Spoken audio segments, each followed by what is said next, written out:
वक़ाल अल्लाहु तबारक व तआला फ़ी मुक़ामिन आखर वमिन आयातिही ख़लक़ लकुम मिन अनफुसिकुम अज़वाजा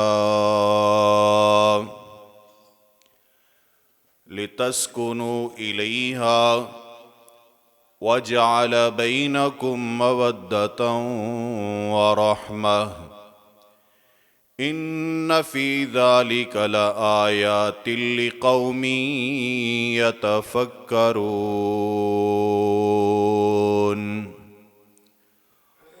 अल्लाहुम्मा सल्लि अला मुहम्मदिन व अला आलि मुहम्मद कमा सल्लैता अला इब्राहीम व अला आलि इब्राहीम इन्नका हमीदुम मजीद। अल्लाहुम्मा बारिक अला मुहम्मदिन व अला आलि मुहम्मद कमा बारकता अला इब्राहीम व अला आलि इब्राहीम इन्नका हमीदुम मजीद। रब्बि शरह ली सदरी व यस्सिर ली अमरी वाहलुल उक़दतम मिन लिसानी यफ़क़हू क़ौली। रब्बि ज़िदनी इल्मन रब्बि ज़िदनी इल्मन अल्लाहुम्मा रब्बि ज़िदनी इल्मा।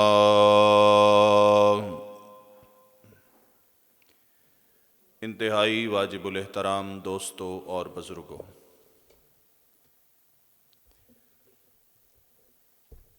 इंसान खुद साख्ता रस्म व रिवाज और अपने इर्द गिर्द अपने ही बनाए हुए ज़ाब्ते जब हद से ज़्यादा उनका पाबंद और शिकार हो जाता है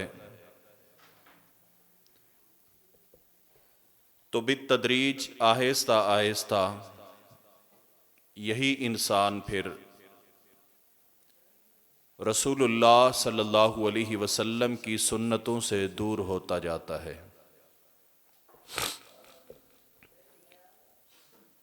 इस तरह के बहुत से मुआमलात हैं जिनमें इबादात का मामला हो, तो इबादात में भी जब इंसान लोगों के बनाए हुए ज़ाब्ते इख्तियार करता है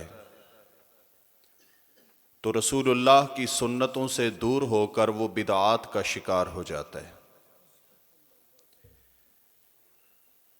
बेअनी ही हमारे रोज़मर्रा के मुआमलात, वो तिजारत हो, माईशत हो, उमूर सल्तनत हों, उनमें भी हम खुद साख्ता पॉलिसियाँ अपनाने की तरफ जवाए तो आसानियों से और रसूलुल्लाह सल्लल्लाहु अलैहि वसल्लम के दिए निज़ाम से दूर हो गए। इसी तरह दौरे हाजिर का एक ऐसा मसला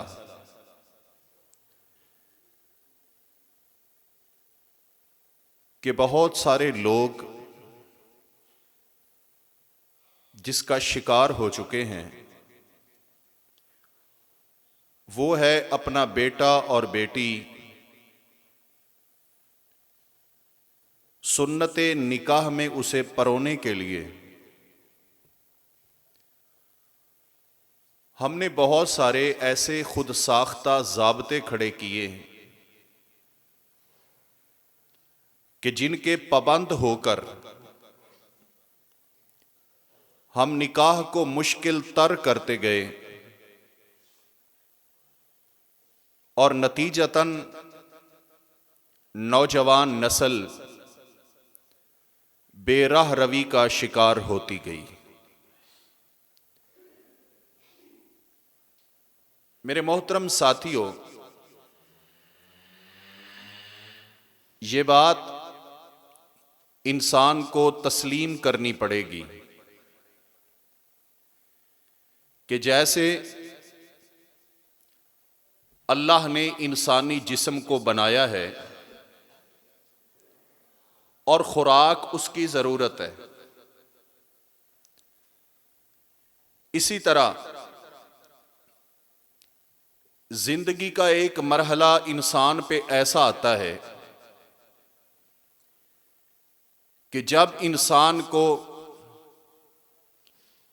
खुराक की तरह हम सफ़र की ज़रूरत होती है और इलाहुल आलमीन ने इस इंसान को बुराई से, बेराह रवी से, बेहयाई से बचाकर निकाह जैसा एक खूबसूरत तोहफा अता किया। और इमाम कायनात सल्लल्लाहु अलैहि वसल्लम ने जिसकी तशरीह तौज़ीह यूं फरमाई, आपने फरमाया लैसा लिल मुतहाब्बैनि मिस्लुन निकाह,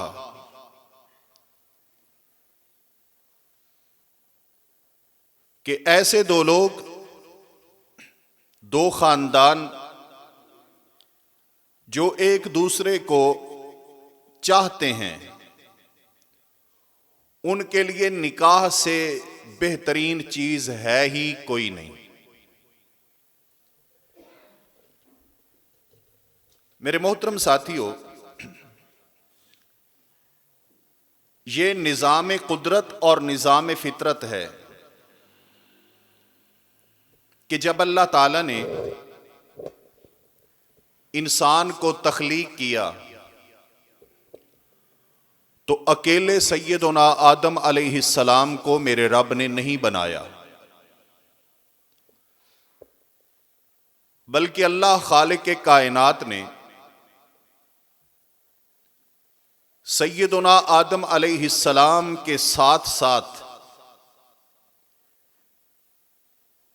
उनकी पीठ पे हाथ फेरा तो अल्लाह ने सैयदना आदम की पसली से उनकी बीवी सैयदा हव्वा अलैहिस्सलाम को तख्लीक किया।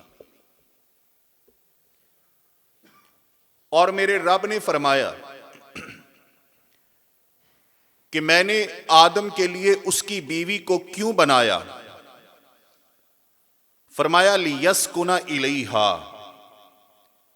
ताकि आदम अलैहिस्सलाम को सुकून मिल सके। तो मालूम क्या हुआ कि इंसान की जिंदगी में सुकून की खातिर, इंसान की जिंदगी में ठहराव की खातिर, इंसान की जिंदगी में इत्मीनान और तसल्ली की खातिर परवरदिगार आलम ने हजरत हव्वा अलैहिस्सलाम को तख्लीक किया, यानी इंसान की बीवी को तख्लीक किया।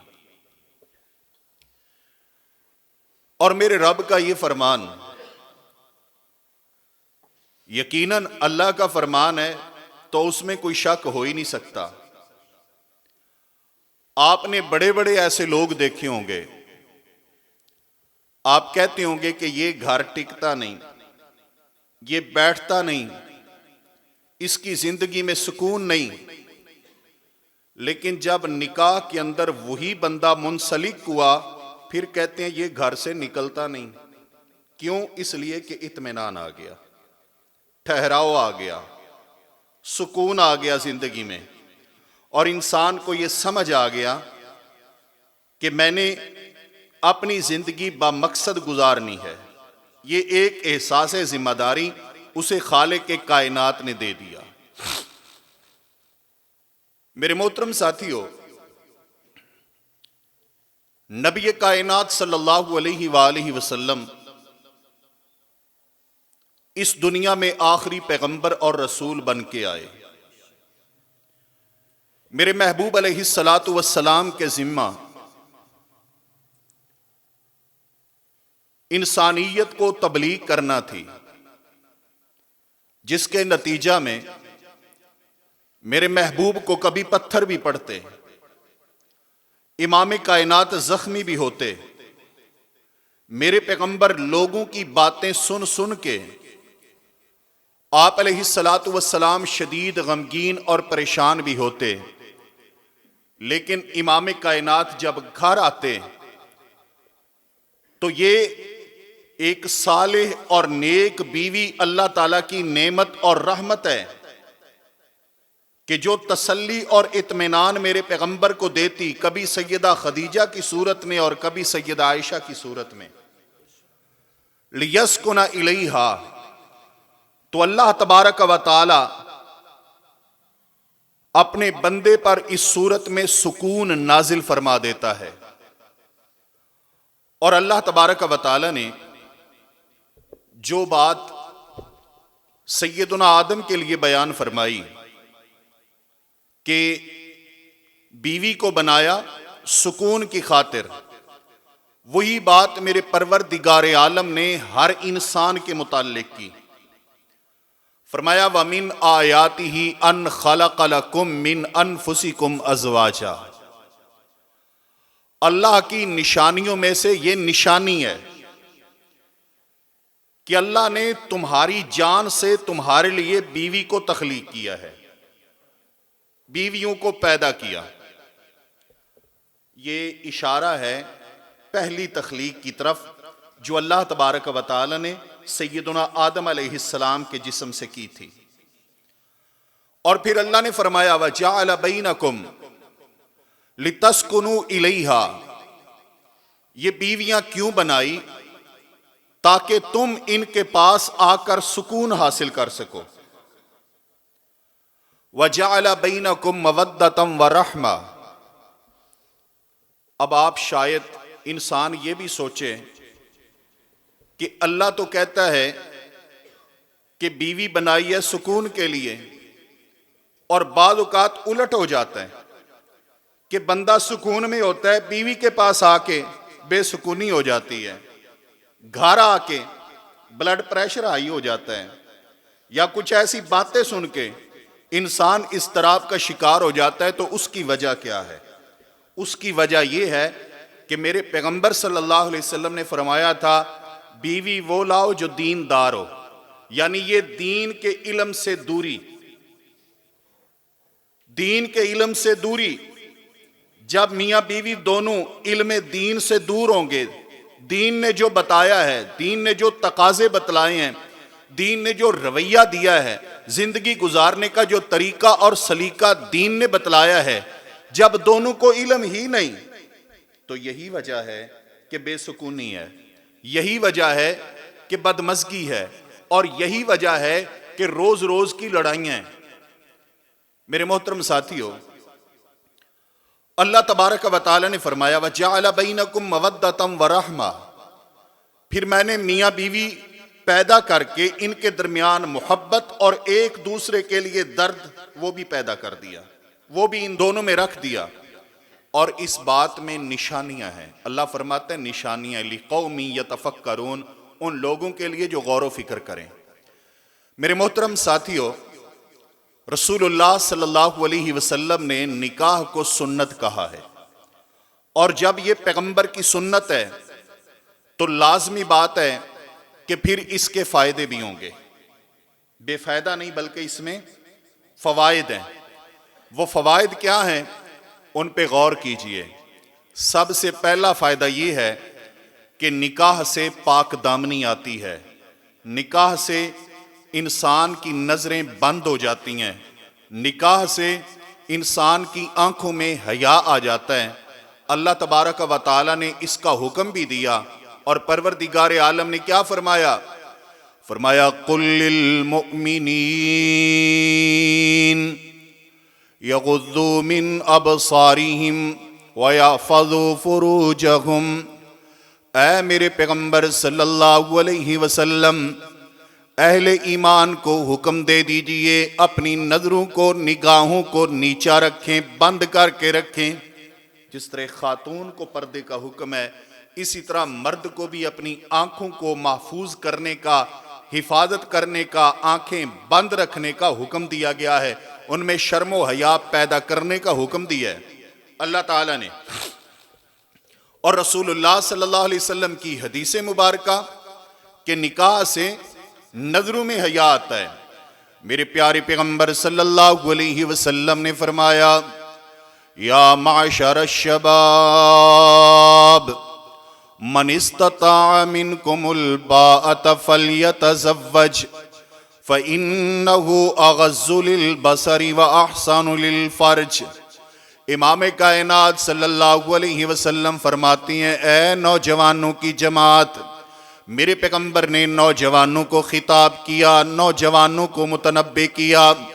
आपने फरमाया, ए नौजवानों की जमात, मन इस्तता मिनकुमुल बाअत फल्यतज़व्वज, तुम में से जो बंदा शादी की ताकत रखता हो उसे शादी कर लेनी चाहिए। फिर आप अलैहिस्सलातु वस्सलाम ने फरमाया, इसके अंदर फायदा क्या है? आपने फरमाया, फ़इन्नहु अग़ज़्ज़ु लिलबसरि व अहसनु लिलफ़र्ज। शादी का फायदा ये है, इंसान की नजरें महफूज हो जाती हैं, उसकी शर्मगाह भी महफूज हो जाती है, गुनाहों से बच जाती है इंसान की आंखें, गुनाहों से बच जाती है इंसान की शर्मगाह। फिर नबी कायनात सल्लल्लाहु अलैहि वसल्लम ने फरमाया, ऐ नौजवानों की जमात, वमन लम यस्तति मिनकुम फ़अलैहि बिस्सौम फ़इन्नहु लहु विजा, और जो बंदा तुम में से शादी की ताकत नहीं रखता वो रोजे रखे। उसे क्या हुक्म दिया? जिसके पास शादी के अखराजात नहीं है वो क्या करे? रोजे रखे। आप अलैहिस्सलातु वस्सलाम ने फरमाया, फ़इन्नहु लहु विजा, ये रोजे उसके लिए बुराइयों के आगे रुकावट और ढाल बन जाएंगे।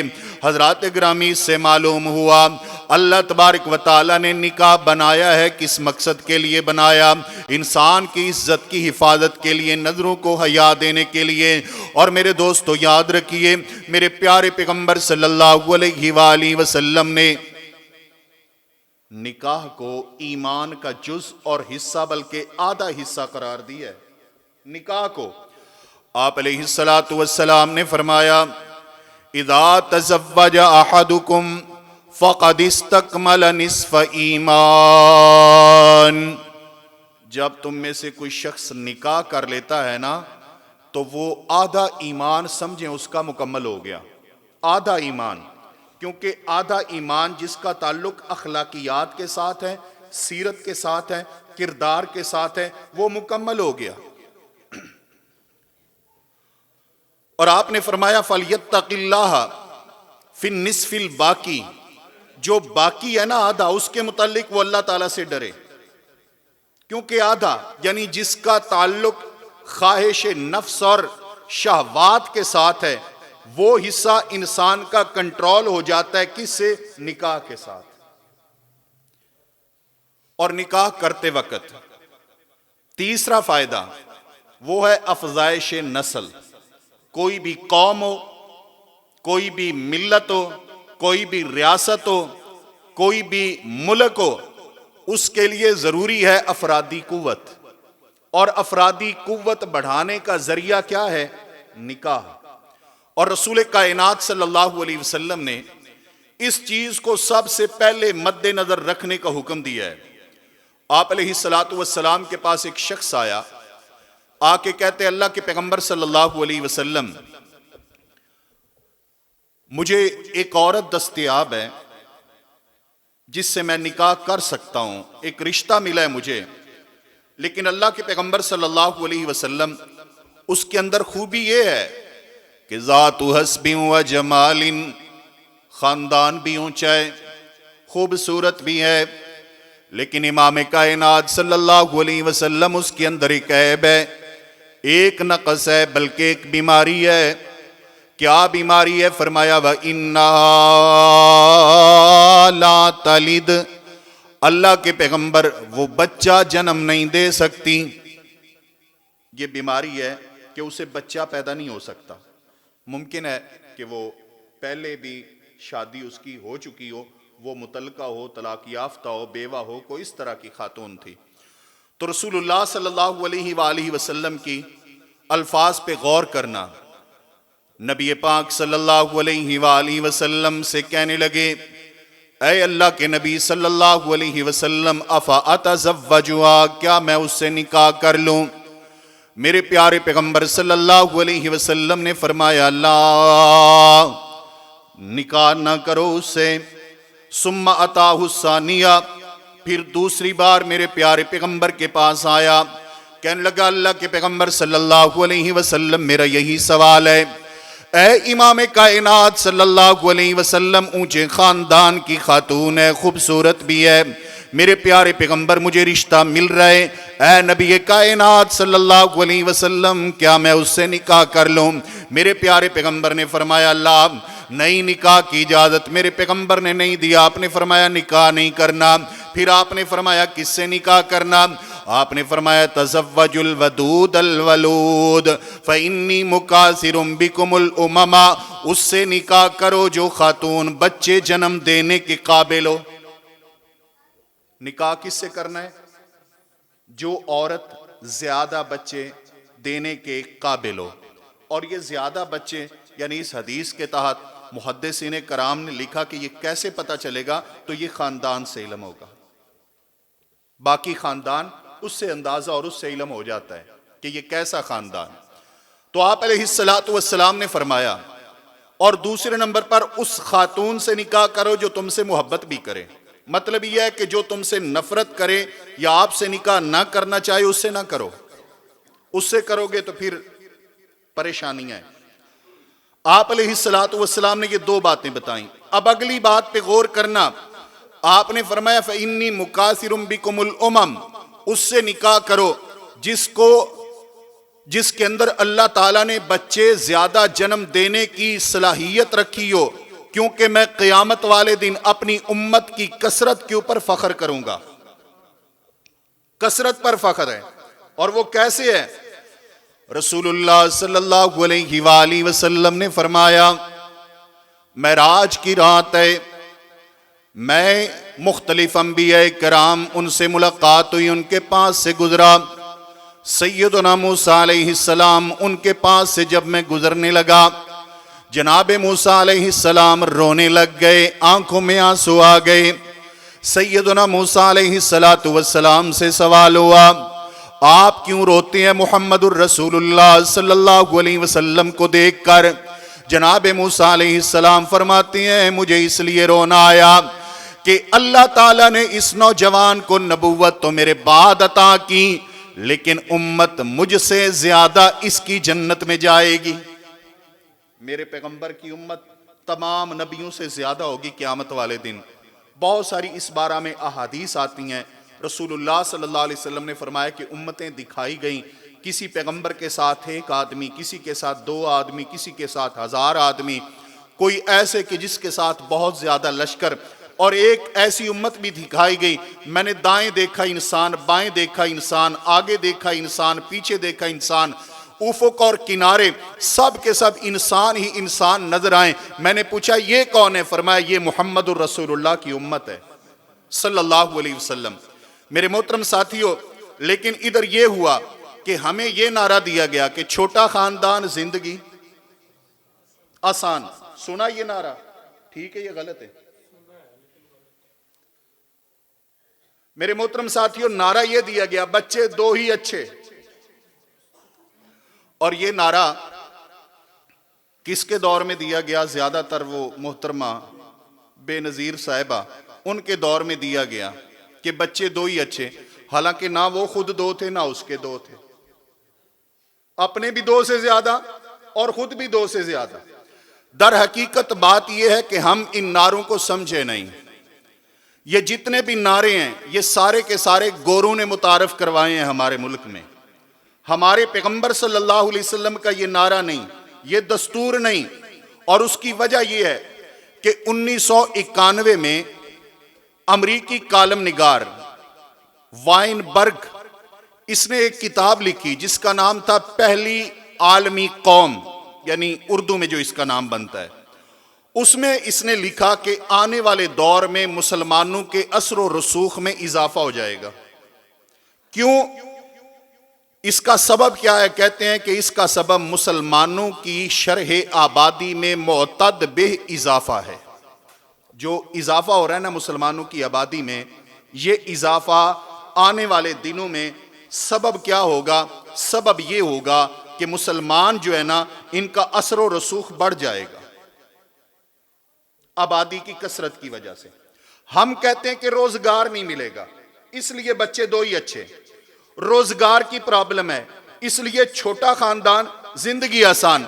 मेरे मोहतरम साथियों, आपने कई ऐसे देखे होंगे कि जिसके 7 बेटे हैं, 7 बरसरे रोजगार हैं, 5 हैं, 5 बरसरे रोजगार हैं, 10 बेहतरीन रोजगार ला रहे हैं। तो इसका मतलब कसरत जो है ना, वो रोजगार में तंगी का सबब नहीं बनती, रोजगार में तंगी का सबब नाअहली है। रिज़्क में तंगी का सबब सुस्ती है। हम एक इदारा चला रहे हैं, जामे इमाम बुखारी, मुकाम हयात में, और बहुत से मदारिस, उनको भी यकीनन यही मसाइल हैं और हमें भी हैं। हर साल भी हम्दुलिल्लाह ताला 20, 25, 30 उलमाए कराम, 12, 15 हुफाज़े कराम वहां से फरागत पा रहे हैं। लेकिन इसके बावजूद मसाजिद वाले, मदारिस वाले लोग हमसे राब्ते में होते हैं, पीछे पीछे होते हैं कि जी सानू आलिम दो, हमें आलिम दें, हमें मुदर्रिस दें, हमें कारी दें, हमें हाफिज दें, हमें इमाम दें, हमें खतीब दें। इस वक्त भी तकरीबन 10 से जायद लोग हैं जो राब्ते में हैं, लेकिन लोग हमारे पास दस्तयाब नहीं। क्या मतलब है? मतलब यह है कि यह एक झूठा नारा है। आपके पास तो जगह इतनी है, आपके पास इदारे इतने हैं कि आपके पास उन इदारों में देने के लिए बंदे नहीं है। बंदों की किल्लत है, अफराद की किल्लत है, लोगों की किल्लत है, आगे इदारों की किल्लत नहीं है, मुलाजमतों की किल्लत नहीं है। अगर कहीं है तो ये हमारी नाअहली है। मेरे मोहतरम साथियों, इसी तरह आप दीगर ममालिक, उनमें अगर जाके देखें तो वो लोग इससे उलट कानून पे अमल पैरा हैं। रोमानिया के अंदर वो औरतें जिनके बच्चों की तादाद 5 से कम होगी, उन पर पाबंदी है कि वो इसकाते हमल नहीं करा सकती। यानी लाजमी है, जरूरी है कि 5 बच्चे हों। इसी तरह फिर जिन जोड़ों के यहां कोई बच्चा नहीं है, उन पर टैक्स बढ़ा दिया जाता है, उन पे टैक्स ज्यादा लग जाता है। कहां पे? रोमानिया के अंदर। और जिनके बच्चे ज्यादा, उनको मुराआत ज्यादा दी जाती हैं। इसी तरह इसराइली वजीर आजम ने अपनी कौम को हिदायत की कि ज्यादा से ज्यादा बच्चे पैदा करें, और उसने कहा कि जिस रफ्तार के साथ हमारी आबादी कम हो रही है, अगर इसी रफ्तार के साथ हमारी आबादी कम होती रही तो बहुत बड़े कौमी नुकसान का खतरा होगा। मेरे मोहतरम साथियों, ये रोजनामा जंग लाहौर से छपा 25 मई 1986 की खबर है, जिसमें इसराइल के वजीर आजम ने अपनी कौम को ये खिताब किया। ये जालिम, ये बदबख्त, ये गोरे अपनी कौमों को ये खिताब करते हैं और हमें कहते हैं छोटा खानदान, जिंदगी आसान, बच्चे दो ही अच्छे। फिर 1991 में अमरीकी फौज की मुस्तकबिल की मंसूबाबंदी के सिलसिला में एक कॉन्फ्रेंस हुई और उसमें उन्होंने ये तय किया कि मुस्लिम आबादी को कम करने के लिए इनमें फैमिली प्लानिंग और ग्रोही सियासत, इन 2 चीजों को ज्यादा से ज्यादा राइज किया जाए, मुतारफ किया जाए और फैलाया जाए। फैमिली प्लानिंग और ग्रोही सियासत। और आप देख लें कि सियासत के नतीजे में हमारा मुल्क किस कदर इंतशार का शिकार है। और फैमिली प्लानिंग आपको हर गली में मदरसा, मस्जिद, स्कूल नजर आए ना आए, फैमिली क्लिनिक जरूर नजर आएगा। वाजिबुल एहतराम साथियों, दरअसल बात यह है, आज भी आप अपने मुल्क में नजर दौड़ाएं, कितना रकबा है जो खाली पड़ा है, उसे आबाद किया जा सकता है, इंडस्ट्री लग सकती है, नौजवानों को रोजगार दिए जा सकते हैं। लेकिन ये मसला आबादी की कसरत का नहीं है, ये मसला हमारे नाअहल हुक्मरानों का है और पॉलिसियों की नाअहली का है, जिसको सुधारने की जरूरत है। बहरहाल अर्ज कर रहा था कि अफजाइश नस्ल ये मजहब के लिए भी जरूरी, ये एक मुल्क के लिए भी जरूरी। और मेरे मोहतरम साथियों, ये अल्हम्दुलिल्लाह मुल्क पाकिस्तान की आबादी ही है कि जहां पे आपकी फौज में भर्ती होने के लिए नौजवान लाइन में लगे हुए हैं, वरना कई ममालिक ऐसे हैं जो लोगों को जबरदस्ती फौज में भर्ती करते हैं, फौज में भर्ती होने के लिए बंदा तैयार नहीं होता। और ये रसूलुल्लाह सल्लल्लाहु अलैहि वसल्लम की सुन्नतों पर अमल पैरा होने का नतीजा है। इसलिए शादियों में ताखीर की वजह से एक नुकसान ये भी है कि इंसान गैर मर्ई बीमारियों का शिकार होता है, बच्चे बुराई की तरफ माइल होते हैं और इंसान जो है ना, अफजाइश नस्ल इसकी बढ़ोतरी की बजाय कमी वाक़ई होती है। और हम जो है शादी रोक के रखे होते हैं और इंतजार कर रहे होते हैं, किस बात का? अभी मुनासिब रिश्ता नहीं मिला, किस बात का? अभी बच्चा अपने पांव पे खड़ा नहीं हुआ, किस बात का?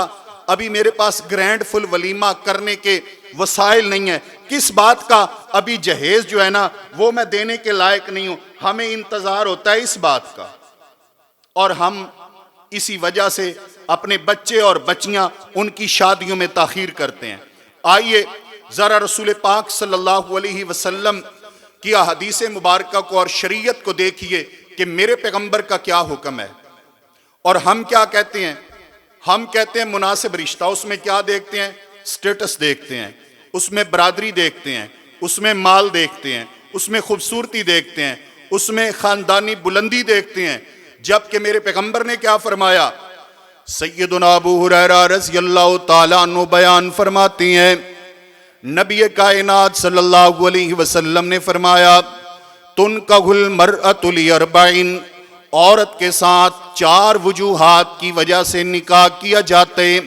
आपने फरमाया लिमालिया वाली जमालिया वाली हसबिया वाली दीनिया।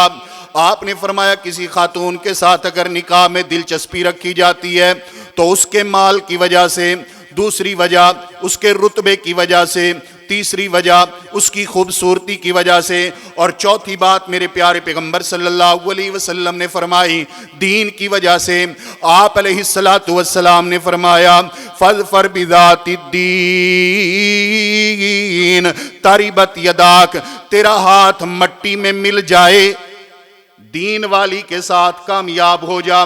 क्या मतलब है? अगर कामयाबी चाहता है, अगर दुनिया की कामयाबी चाहता है, आखिरत की कामयाबी चाहता है, अगर दुनिया और आखिरत की सुरखरुई चाहता है, अगर बच्चों की अच्छी तालीम और तरबियत चाहते हैं, अगर चाहता है कि तेरे मरने के बाद तेरे बच्चे तेरे लिए सदका जारिया बन जाएं, तेरे लिए दुआएं करने वाले बन जाएं, अगर तू चाहता है तेरे बच्चे तेरे जाने के बाद दीन को फैलाने वाले और तेरे दर्जात की बुलंदी का सबब और जरिया बन जाए, फज़फर बिज़ाति दीन, फिर दीन वाली के साथ निकाह कर। एक बात तो तय हो गई रसूलुल्लाह की सुन्नत से, आपकी हदीस से। जरा बताएंगे वो क्या? कि निकाह किस खातून से करना है? हमने पहले सबसे पहले किस चीज को देखना है? माल को नहीं, रुतबे को नहीं, बरादरी को नहीं, जमाल को नहीं, हस्ब नसब को नहीं, पैसे को नहीं, किसको देखना है? दीन को तरजीह देनी है, दीन को।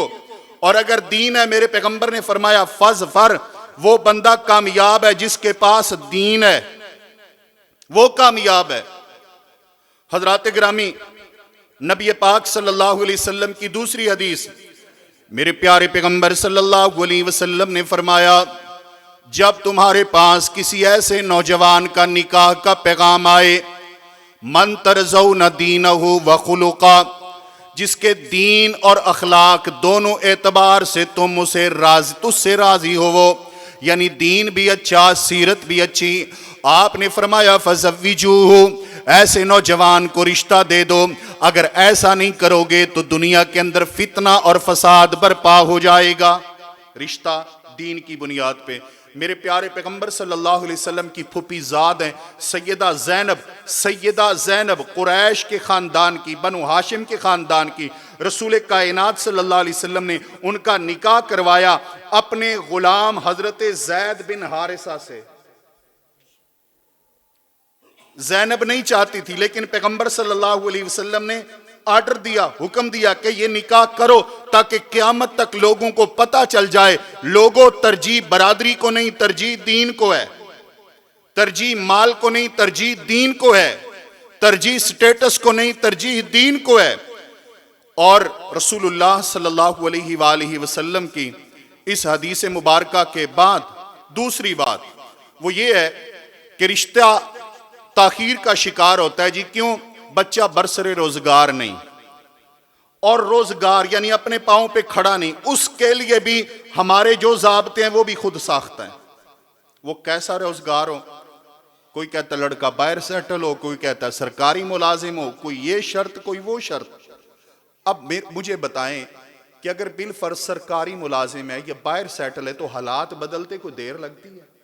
कुछ अल्लाह रब्बे जुल जलाल पे भी तवक्कुल और भरोसा रखने की आदत अपनाए ना। खालिक के कायनात ने क्या हुक्म दिए? आपने फरमाया सुनो, व अनकिहुल अयामा मिनकुम वस्सालिहीन मिन इबादिकुम व इमाइकुम इन यकूनु फुकरा युगनिहिमुल्लाहु मिन फज़ली वल्लाहु वासिउन अलीम।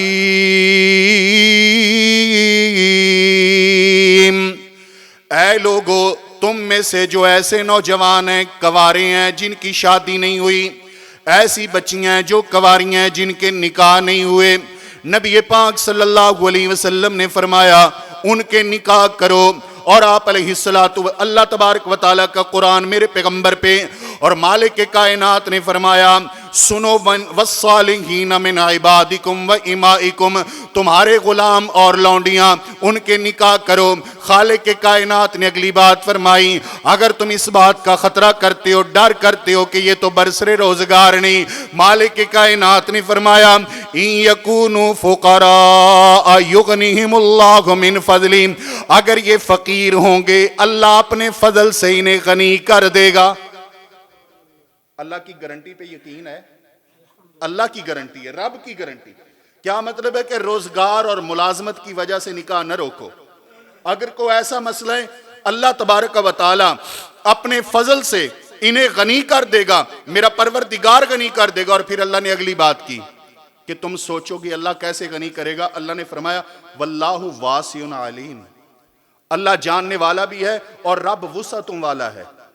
अल्लाह तबारक व तआला की जात, उसके पास वुसअतें हैं, उसके खजानों की कोई इंतहा ही नहीं। जब वो रब तुम्हें कह रहा है कि मैं गनी कर दूंगा, फिर यकीन करो उस रब पे और इस वजह से अपने बच्चों के निकाह लेट न करो। मोहतरम साथियों, रसूलुल्लाह सल्लल्लाहु अलैहि वसल्लम की जिंदगी पे गौर करें। रसूल पाक सल्लल्लाहु अलैहि वसल्लम के पास एक खातून आई और खड़ी होकर कहने लगी, अल्लाह के नबी सल्लल्लाहु अलैहि वसल्लम, मैं अपने आप को आपके लिए हिबा करती हूँ। ये सिर्फ रसूलुल्लाह के लिए खास था। आप मुझे अपने अक़द में कबूल फरमा लें। मेरे पैगंबर ने फरमाया कि मैं मुहम्मदुर रसूलुल्लाह सल्लल्लाहु अलैहि वसल्लम को इसकी अभी हाजत ज़रूरत नहीं। आप खामोश हो गए। एक साथी खड़ा हो गया, तवज्जो कीजिए, एक साथी खड़ा हुआ, खड़े होके कहते अल्लाह के नबी सल्लल्लाहु अलैहि वसल्लम, अगर आप इस खातून के साथ निकाह नहीं करना चाहते, मेरे प्यारे पैगंबर मेरा इसके साथ निकाह करवा दें। अल्लाह के नबी, मेरा करवा दें निकाह। रसूलुल्लाह सल्लल्लाहु अलैहि वसल्लम ने फरमाया कि तेरे पास है क्या? तवज्जो है, तेरे पास क्या है? कहने लगा अल्लाह के पैगंबर सल्लल्लाहु अलैहि वसल्लम, मेरे पास और तो कुछ नहीं, एक चादर है जो नीचे बांधी हुई है, ऊपर वाली भी नहीं है। समझ आई? निकाह होने लगा, ऊपर वाली चादर भी नहीं है। मेरे प्यारे पैगंबर सल्लल्लाहु अलैहि वसल्लम, ये जो चादर मैंने नीचे बांधी हुई है, इमाम कायनात, मैं सखावत करता हूं, आधी इसको दे देता हूं, आधी खुद रख लूंगा, आधी मेरी। मेरे प्यारे पैगंबर सल्लल्लाहु अलैहि वसल्लम ने फरमाया इस चादर के साथ क्या होगा? अगर तू लेगा तो इस पे कुछ नहीं होगा, अगर ये लेगी तो तेरे ऊपर कुछ नहीं होगा। जाओ घर में जाओ, कोई चीज तलाश करके आओ। वापस आ गया, अल्लाह के पैगंबर कुछ नहीं है।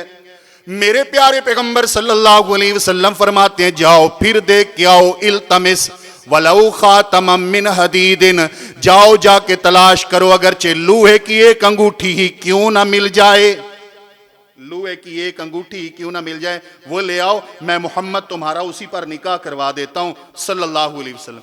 गया, घर का कोई कोना नहीं छोड़ा जहां हाथ ना मारा हो, पूरा टटोला तलाश किया। ये दर्द ते वो बेचारे जानते ने ना जिन्हां दी शादी हले नहीं हुई, पूरा घर तलाश किया कि कहीं से को मिल जाए, लेकिन कुछ नहीं मिला। आके बैठ गया। अल्लाह के पैगंबर लोहे की अंगूठी भी मिली। हुण मैं गल कर लवांगी, इजाजत दो तो।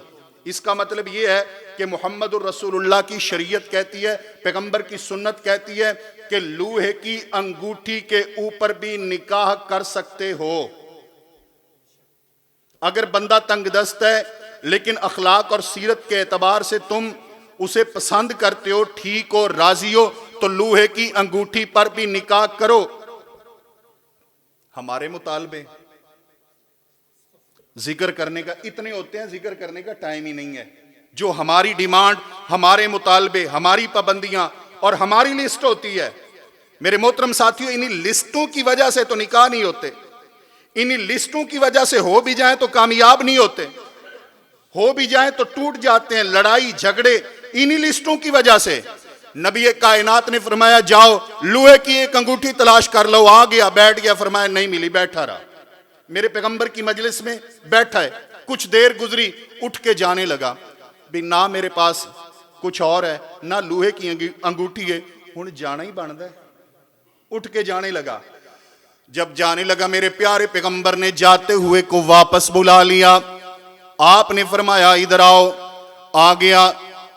मेरे प्यारे पैगंबर ने फरमाया कुरान आता है को, कुरान कहीं से याद है तुम्हें? कहने लगा अल्लाह दे पैगंबर कुरान जिथों मर्जी सुनो, कुरान बड़ा याद है, वो सूरत भी याद है, वो भी याद है, वो भी याद है, वो भी याद है। फरमाया जाओ जो सूरतें तुम्हें याद हैं तुम इसे याद करवा देना अपनी बीवी को, मैंने इन्हीं सूरतों पर तुम्हारा निकाह करवा दिया। इन निकाहों में बरकतें भी इसीलिए थी, इनमें अल्लाह ने खैर भी डाली इसीलिए। मेरे मोहतरम साथियों, इसलिए मैं अर्ज कर रहा हूं, इमाम कायनात का कलमा पढ़ने वाले हैं मुहम्मदुर रसूलुल्लाह सल्लल्लाहु अलैहि वसल्लम का, लेकिन हम अपने बच्चों और बच्चियों के निकाह लेट करके रसूलुल्लाह सल्लल्लाहु अलैहि वसल्लम की सुन्नत की खिलाफ वर्जी करके बैठे होते हैं और नतीजतन हमारी औलाद बेराह रवी का शिकार हो जाती है। लेकिन हम बेराह रवी की जिल्लतें कबूल कर लेते हैं, मुस्तफ़ा की सुन्नत में सादगी कबूल नहीं करते। और तीसरी वजह, वड्डा सारा वलीमा ओदे पैसे जमा हो जान फिर शादी करांगे। इमाम कायनात आपने फरमाया औलिम वलौ बिशातिन, वलीमा करो चाहे एक बकरी का ही क्यों ना करो। एक हदीस मेरे प्यारे पैगंबर सल्लल्लाहु अलैहि वसल्लम ने अपने एक निकाह के मौका पर फरमाया, मेरे सहाबा किराम तुम्हारे पास क्या है को खाने की चीज? किसी ने कहा खजूरें हैं, किसी ने कहा कोई रोटी के टुकड़े हैं, किसी ने कहा मेरे पास घी है। एक दस्तरखान बिछाया, मेरे पैगंबर ने फरमाया सब इस पर रखो। रखा गया। रसूल कायनात सल्लल्लाहु अलैहि वसल्लम ने फरमाया इसे मिक्स करो। मिक्स कर दिया गया। आपने फरमाया मेरे सहाबा आओ, ये मैं मोहम्मद का वलीमा है। ये किसका वलीमा है? मुहम्मदुर रसूलुल्लाह सल्लल्लाहु अलैहि वसल्लम का। और हम वलीमे के मुकाबले में अपने बच्चों को बुढ़ापा दे लेते हैं, लेकिन शादी करने के लिए तैयार नहीं है कि वलीमा मैंने ऐसे करना है पूरे शहर में मेरी बल्ले बल्ले हो जाए, नाम निकल जाए मेरा। मेरे मोहतरम साथियों, मुस्तफ़ा से बढ़कर किसका नाम होता है? और तीसरी, रसूल कायनात सल्लल्लाहु अलैहि वसल्लम की सुन्नत से दूर क्यों जा रहे हैं? वो है लानत जहेज। और ये जहेज पता है कहां से आया है? हिंदुओं से। क्यों आया है? क्योंकि उनके यहां बेटी का जायदाद में रिश्ता हिस्सा नहीं है। जायदाद में बेटी का हिस्सा नहीं, इस्लाम में है। वो कहते हैं कि जो देना है जहेज के नाम पे दे दो बस। मुहम्मदुर रसूलुल्लाह सल्लल्लाहु अलैहि वसल्लम ने तो बेटी को जायदाद में हिस्सा दिया है ना आमिना के लाल ने, लिहाजा ये जहेज वाली पाबंदी और शर्त और लानत वहां से आई है। मेरे प्यारे पैगंबर सल्लल्लाहु अलैहि वसल्लम ने 4 बेटियों के निकाह किए हैं। एक बेटी सैयदा ज़ैनब है जिन्हें सैयदा खदीजा ने एक हार दिया था, यह साबित है। सैयदना अली रज़ियल्लाहु ताला अन्हो के निकाह के मौका पर मेरे प्यारे पैगंबर सल्लल्लाहु अलैहि वसल्लम ने सैयदा फातिमा तो ज़हरा को एक तकिया दिया है, एक लोटा दिया है और एक जो है ना वो बिछोना दिया है, लेकिन ये सब था सैयदना अली के खर्च से। वो जीरा बेच के आए थे जनाब उस्मान को। यानी ये जहेज, घर की जरूरियात, ये जिम्मेदारी मर्द की है, ये खातून की नहीं है कि वो लेके आए। इसलिए मेरे मोहतरम साथियों, सादगी की रोशनी में, पैगंबर की सुन्नत की रोशनी में अपने तर्ज अमल पे हम गौर करें, निकाह को आसान करें और ख़ुद साख्ता हमने जो शर्तें, जो रस्में और रिवाज बना रखे हैं, इसकी रोशनी में निकाह ताख़ीर का शिकार है और बुराई और बेहयाई, बेराह रवी वो जल्दी सिरायत कर रही है। अल्लाह मालिक के कायनात से दुआ है, खालिक के कायनात मेरे पैगंबर की इस सुन्नत को हमें समझने की तौफीक अता फरमाए। आमीन सुम्मा आमीन। व अक़ूलु क़ौली हाज़ा व अस्तग़फ़िरुल्लाह ली व लकुम व लिसाइरिल मुस्लिमीन।